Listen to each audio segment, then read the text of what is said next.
बात करेंगे जो 1000 करोड़ लोन आ गया है। 17 तारीख की डेट थी, आरबीआई की परमिशन से ओपन मार्केट से लोन फ्लोट हुआ था हिमाचल के लिए। 1000 करोड़ है और वो आ गया है। आज आने के बाद कुछ विभागों को उसकी राहत जरूर मिलेगी। एचआरटीसी वालों ने 60 करोड़ मांगे हैं, उनकी फाइल अप्रूव हो गई है। अगली किस्त के लिए भी लगभग क्लियर हो गई है, अगले महीने की सैलरी के लिए।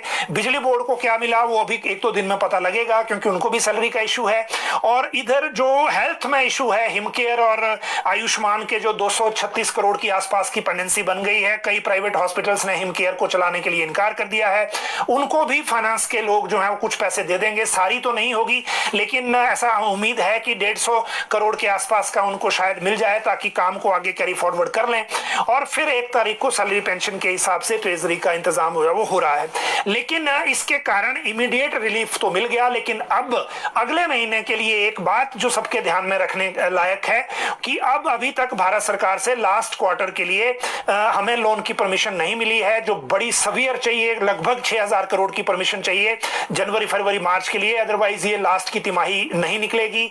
और इसी के भारत सरकार से अभी अनुमति का इंतजार राज्य सरकार कर रही है। जो दिसंबर तक 6600 करोड़ की अनुमति मिली थी, उसमें से सिर्फ 300 करोड़ की लिमिट बची है लोन लेने के लिए। और अगर नहीं आई तो अगले महीने सिर्फ हम 300 ही ले पाएंगे नॉर्मल वे से, जो परमिसिबल लिमिट की बात है। एरियर के हक के लिए एक बार फिर पेंशनर कोर्ट का रुख करने लगे हैं।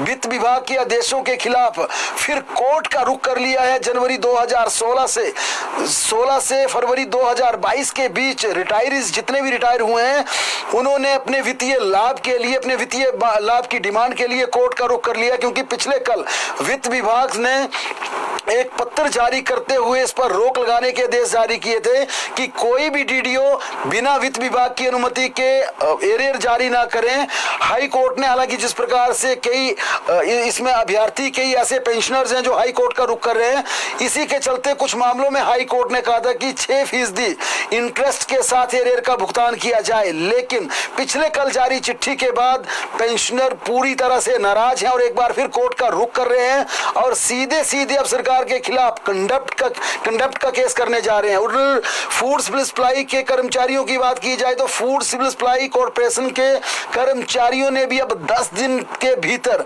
उनके एरियर की पहली किस्त जारी करने का अल्टीमेटम जारी कर दिया है। यहां पर इन तमाम कर्मचारियों का कहना है कि हिमाचल प्रदेश में 50,000 की सीलिंग लगाई गई थी। तमाम कर्मचारियों को एरियर की पहली किस्त संशोधित वेतनमान 6ठे वेतन आयोग की जारी कर दी, लेकिन हिमाचल प्रदेश के सिविल सप्लाई कॉर्पोरेशन के एम्प्लॉइज को आज तक एरियर का एक धेला नहीं दिया गया, कोई किस्त नहीं दी गई। कर्मचारियों को इस बात की भी नाराजगी है कि बीओडी में इसका झंडा शामिल नहीं किया गया। पिछले साल जब हिमाचल प्रदेश के शिमला मुख्यालय में मीटिंग हुई थी, तब जरूर कर्मचारियों को आश्वासन दिया गया था कि बीओडी में अप्रूव करने के बाद उन्हें एरियर की पहली किस्त जारी कर दी जाएगी।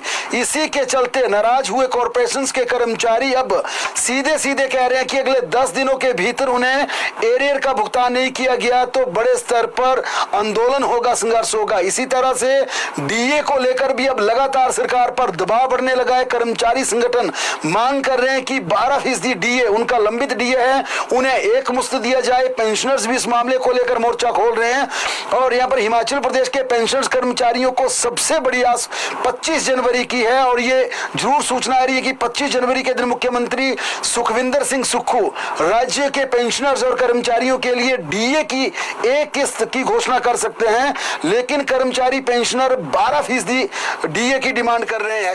एनटीटी कोर्स को लेकर अब राज्य की सुखविंदर सिंह सुक्खू सरकार एक्शन मोड में आ गई है और राज्य के 12 डाइट केंद्रों में एनटीटी का कोर्स करवाने के लिए राज्य सरकार ने हामी भर ली है। और इसके तहत केंद्र सरकार को प्रपोजल भेजा गया कि हमारे पास जितने भी हिमाचल प्रदेश में डाइट केंद्र हैं, वहां पर हमें एनटीटी का 2 साल का कोर्स करवाने के लिए एफिलिएशन दी जाए। 2 साल में 600 एनटीटी के अभ्यर्थियों को सरकार यहां पर ट्रेंड करेगी। हर डाइट डाइट में 25 सीटें तय की जाएंगी ताकि 6028 स्कूलों में एनटीटी शिक्षकों की भर्ती हो सके।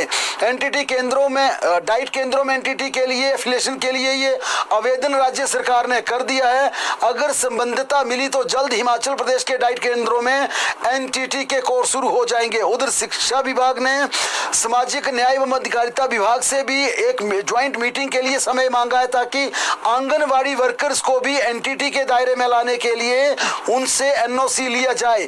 इस मामले में भी हालांकि केंद्र सरकार से अप्रूवल लेना जरूरी होगी क्योंकि आंगनवाड़ी वर्कर्स को लेकर जिस प्रकार का प्रोजेक्ट है केंद्र सरकार का है। लेकिन हिमाचल में अच्छी बात यह है कि अब एनटीटी का कोर्स के लिए सिलेबस तैयार कर लिया गया है। सिलेबस को लेकर सभी सरकार से अंतिम अप्रूवल के लिए फाइल भेज दी गई है और अब ये माना जा रहा है कि एनसीईआरटी व एससीईआरटी के तहत ये सिलेबस तैयार किया गया है और इसके तहत अगर एफिलिएशन मिली तो हिमाचल प्रदेश के डाइट केंद्रों में यहाँ पर एनटीटी के कोर्स शुरू हो जाएंगे।